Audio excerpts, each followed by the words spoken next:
कर्ज काढून गाड्या अजिबात घेऊ नका. कारण एकदा का तुम्ही कर्जात अडकला, तुमची मुद्दल तशीच राहते.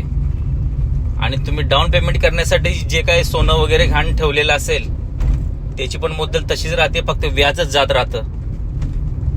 नुसतं राबत राहावं लागतं आणि पैसे ह्याच्यात काहीच नाहीये. आणि त्याचाच परिणाम काय होतो?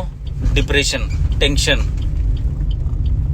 गाडी लाईन मध्ये आता पहिल्यासारखा बिझनेस नाहीये. गाड्या जास्त झाल्यात, कस्टमर कमी झालेत, त्यामुळे बिझनेस नाहीये.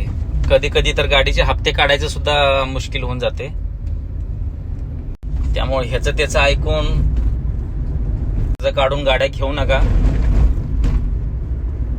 लय अडकत जाते याच्यामध्ये. माझा पर्सनल अनुभव सांगतोय तुम्हाला. तुमची मुद्दल जर तशीच राहणार असेल, ज्याच्याकडून तुम्ही घेतला असेल गाडीच्या डाऊन पेमेंटसाठी, ते बँकेचं लोन वेगळं, जे घाणवट ठेवलेलं असते त्याचं लोन वेगळं, ह्याच्यातून काय होतं, नावून नुसतं अडकत जातं सगळं त्याच्यात. आणि बाहेर पडायला मार्ग नसतो अजिबात त्याच्यातून. त्यामुळे अशी चुकी करू नका.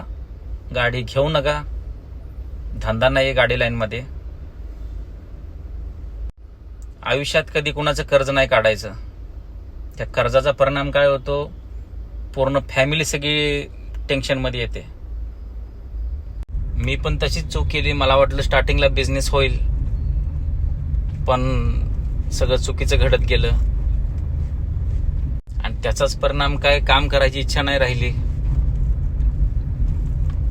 तुम्ही आठवड्यातून 1-2 दिवस काम करणार, 4 दिवस सुट्टी मारणार, मग ते कर्जाचा बोजा तुमच्या अंगावर वाढतच जाणार. बाहेर पडायला काहीच मार्ग नाहीये. तुमच्याकडे जर तुमचा स्वतःचा बिझनेस जर असेल तर गाडी घ्या. कंपन्यांच्या भरोशावर गाडी घेऊ नका. फक्त हप्ते जातात, तुमची मुद्दल आहे तशीच राहते.